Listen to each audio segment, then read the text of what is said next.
අදත් මම ඕගොල්ලන්ට පෙන්වන්න යන්නේ පපඩ වගේ කොහලා මගේ දවල් කෑම.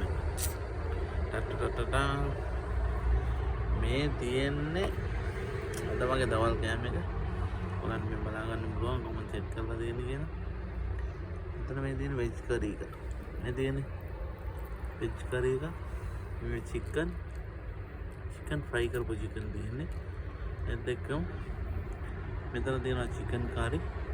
ආයෙ මෙතන තියෙනවා මේ සම්බෝල වගේ අයිටම් එකක් චමන්දි. මෙන්න මෙහෙම තමයි තියෙන්නේ.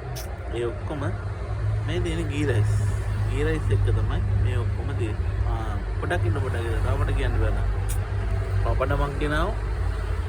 එන්නේ ඒ වගේ මෙන්න මේ ස්පෙෂල් මේගොල්ලන්ගේ මිරිස් එකක් තියෙනවා. මේකට කියන්නේ කොණ්ඩාට්ටම් කියලා.